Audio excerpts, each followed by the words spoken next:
Hey guys, so earlier today we watched the 94 Crow, and then we just got back from watching the 2024 Crow.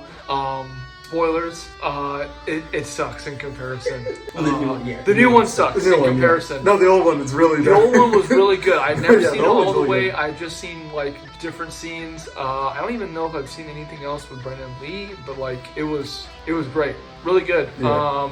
And the new one, at first I was confused because like it starts with like them in like some kind of rehab center, and I didn't know if it was like from the source material, the comics, whatever. But I guess it wasn't. I don't know. Yeah. And Evan kind of, I guess you knew what the big like different thing was before going, into the movie. And I saw like a brief thing where someone said like, he doesn't crow the fuck out until like the last 20 minutes of the movie. Spoiler. Yeah. Which is wild because the first movie just starts with him instantly dead. He's instantly the Crow pretty much after like a short fucking 2-minute intro scene. And the second movie is just like the first probably 50 minutes of it. There's no Crow, no afterlife, no magical shit happening at all, I guess, other than evil piano villain guy. He doesn't crow the fuck out. He's just kind of dressed like Jared Leto Joker with the fucking crazy tattoos and having this hot topic love story with some random woman he just met in rehab. Yeah, so in the old one it's the main bad guy who's in charge of I guess some of the goons that killed them on their wedding night or whatever was some big drug kind of kingpin in the area, and he's really rich and corrupt and stuff like that. Versus this dude is rich and corrupt, but he's just some really big elite who has I guess the power of the devil or something. He's hundreds of years old. Yeah. He was living for centuries because I guess he made a deal with the devil, so he whispers into innocent people's ears and gets them to kill people, and then as they're bleeding out, he'll cut his hand and then hold it on their blood, and I guess there's some soul transfer. Or he gets their life. It's like a long legs ass. They're innocent and pure, so he gets I guess their energy or something like that. And then damns them to hell for and then he gets to live. Forever. Which is I don't think it adds anything to the story.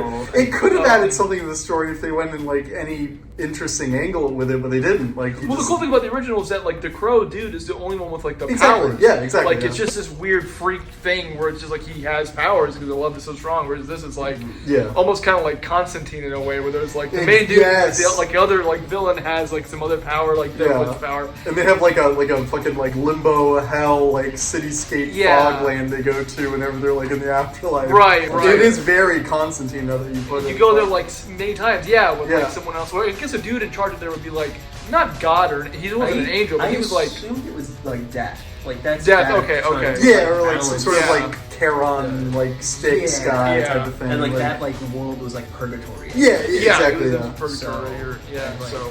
And then they have the fucking black liquid skull demons that drag people down to hell and shit. And there's crows everywhere. Definitely a downgrade from the 94 Crow, I'd say, because I would probably understand why, because they use an actual animal for the 94 one, and they had this crow puppet they would fly around the miniature scenes, and actually a crow landed on Bradley's shoulder briefly, I believe, in the movie, right? But they didn't do that in this one. So if you're looking for Crow action, definitely lower on the scale in that regard. Which is weird because a lot of the VFX for the regeneration and stuff, I thought were really good. Yeah, it was pretty cool. And some of the deaths and the kind of the violent over the top gore, over the top stylized. That's fine, but the actual regeneration was really cool. But then the Crow effects, man, were even when it was far and blurry in the background, you could tell. Yeah, you could definitely tell. It looked okay a lot of the movie, but then some shots I'm yeah. I feel there's one scene where they showed him walking to a building, there's a crow on the top, they played this animation, and when he left, I almost swear they played the same animation together. They probably didn't, but it just felt like it. I don't know. Yeah. But you can instantly tell it's a CGI. Definitely downgrade, but yeah. And they try to flesh out more of the love interest. They show them in rehab in the beginning, and I was telling them when they left, when we left the theater, that the original didn't do that. It didn't need that, and this one didn't need it either. But if they were going to do it, they I guess they felt like they had to do a lot of it, but then it just became like every freaking like hipster like couple that you know, and it's just like I don't know. Yeah.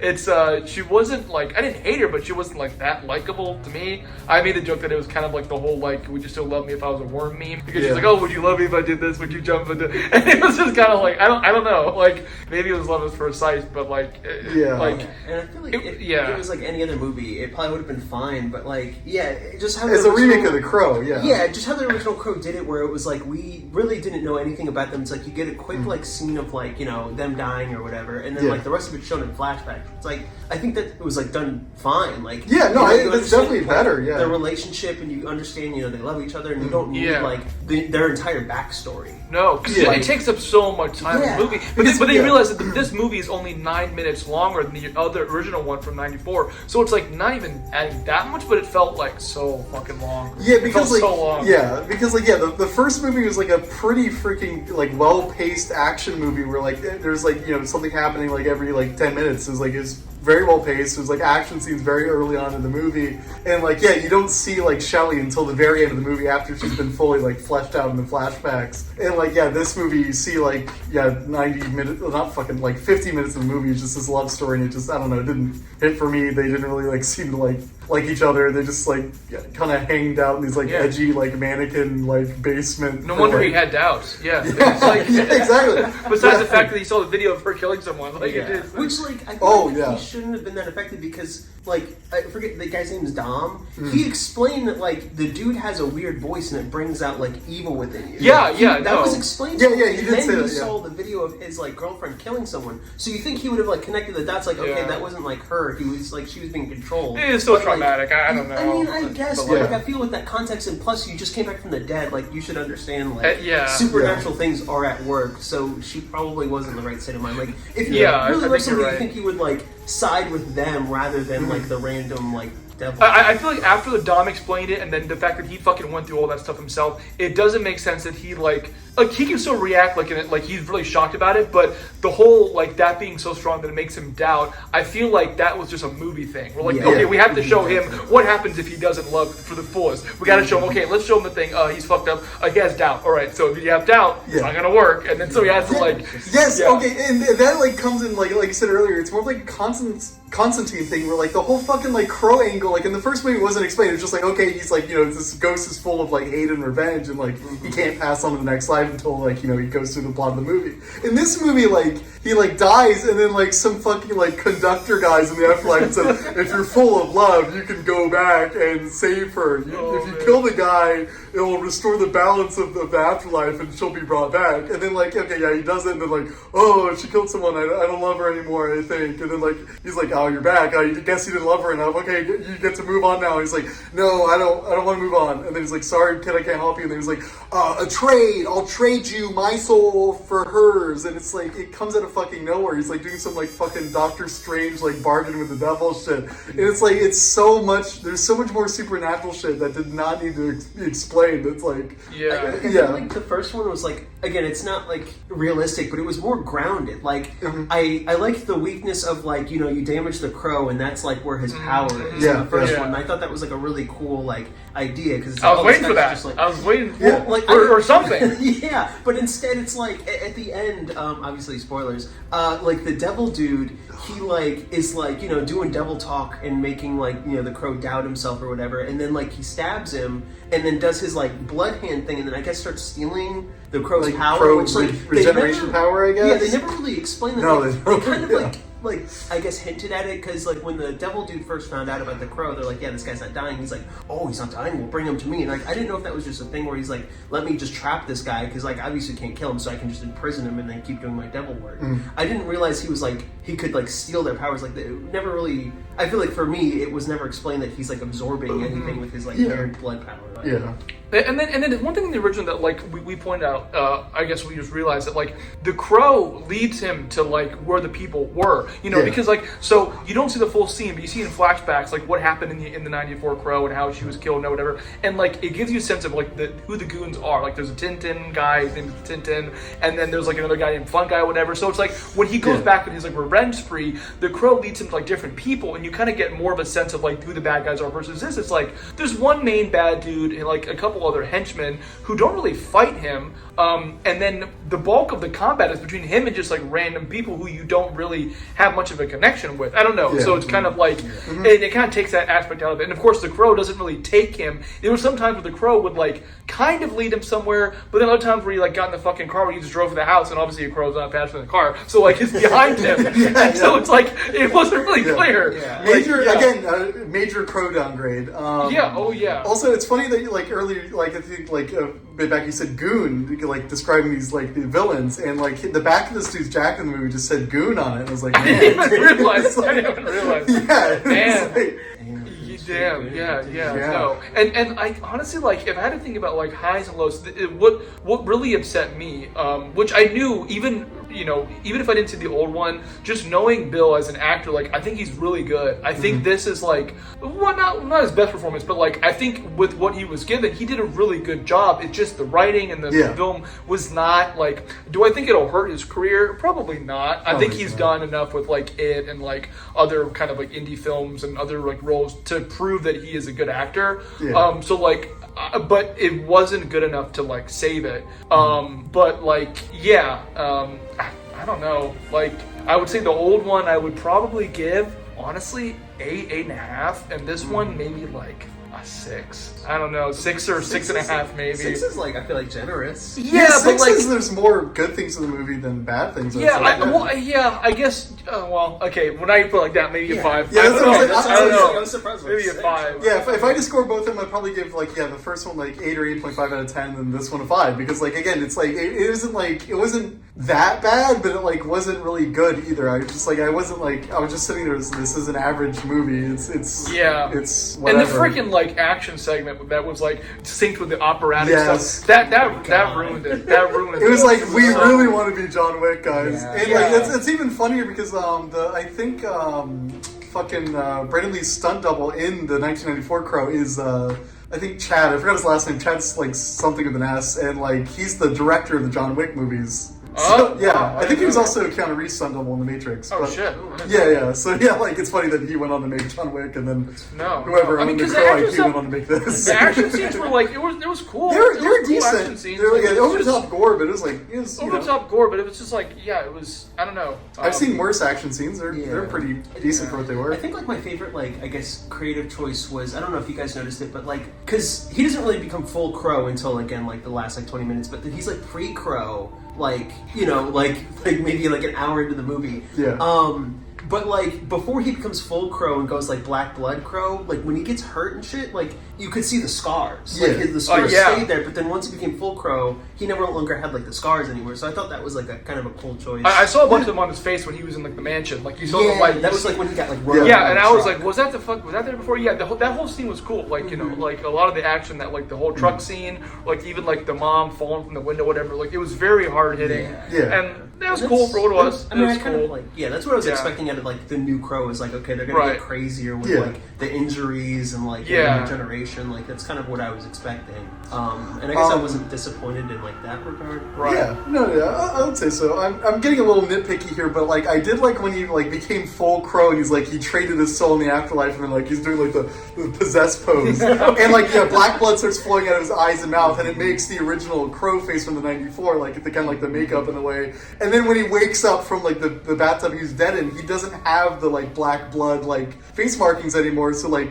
a minute later they have to do another scene where he slowly applies all the makeup with the tattoo ink or whatever. Yeah, because Nolan, which is like again, it's like why didn't they just have him keep? Because they literally showed him gaining the Crow face in the afterlife. I guess they want to do another scene like the first movie where he puts on like the funny makeup. Because he had the mask in the old movie, right? So he was doing something kind of similar. Versus this, when he put it on, like fine, have the scene, whatever. And then they used freaking Enya. I forget the song. Which is, I guess in a sense was kind of cool. I guess slightly a callback only because she was like bigger in the 80s and 90s. So like the tone was like okay, it's cool. But his like tonal like shift when he was doing that was it was pretty cringe. It was pretty cringe. And I didn't know if it was just him going with like his gut or like that was like just the directing they want him to do. But he started like looking at himself in the mirror and stuff, and I was thinking like why like that like your look should be like the last thing on your mind right now. I don't know, but it was like a lot of like in the first movie when he's doing it like he hasn't started the revenge quest at all. It's like kind of like the first thing he does, and then like and then like in this movie, it's like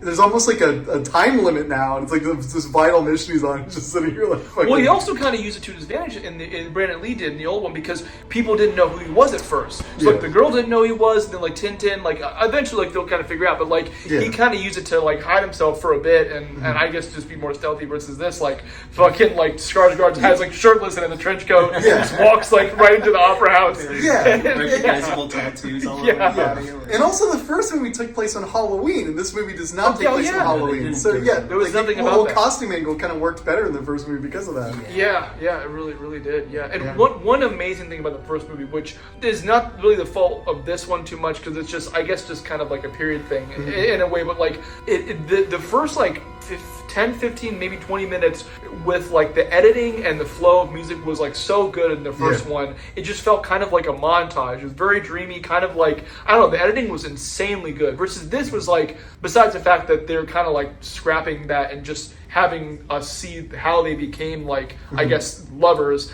It was just like regular scene and then establishing shot and then scene and setup, and it just it drug on. Versus the first one was like it all kind of flowed together. And it was very well paced, very well paced. Yeah. So, but watch 94 Crow. Don't watch the 30-year-old later fucking 2024 Crow. Or watch them in the same day and really feel the pain. Yeah, watch it because it was a one-two punch. Because we watched the first one right before, so it's like, okay, it's a good movie, and then bam, it's like, I mean, like he says in the movie, the guy's like, you don't feel it. He's like, no, I feel everything. Like that's how I felt after watching both of them. Oh yeah, fucking, one more thing I forgot. The first movie opens up with like the fucking. I guess if you haven't seen the movie, you spoiled everything already. But like the first scene of the first movie is like the fucking little girl going like, they say that crows bring people to afterlife, but some people are like full of too much hate and they can't move on or something like that. And they made like the fucking conductor guy say that little girl's speech verbatim in the middle of the movie, and then immediately after he wakes up from death, there's like they establish that he's being followed by Mystical Crow, and this little crow is playing like an echoey, repeated version of that speech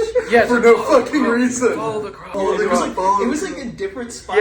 The theaters were going wild. It was like schizophrenia simulators. So funny, man. I actually really liked that. I didn't rate. Honestly, I think I'd give Original Crow 9. I really did like it. Yeah, it was really good. It was really good. This Crow, honestly, a 4. Wow. I think I hated it more than I liked it, so I would give it like a 4.5. No, you're right. I mean, think about it. Yeah, there's really no reason for me to even see like 6.5 or 6. So like, there is more I hated. Because again, like what's saving it was his acting, and like, I don't know. Like, you've been convincing me to move because I convinced Ivan to move down. Now you're convincing me to move down to 4. That's it. Yeah, I agree with you. It's a 4. It's a 4. But the more I want to move that down, the more I want to move the other one up.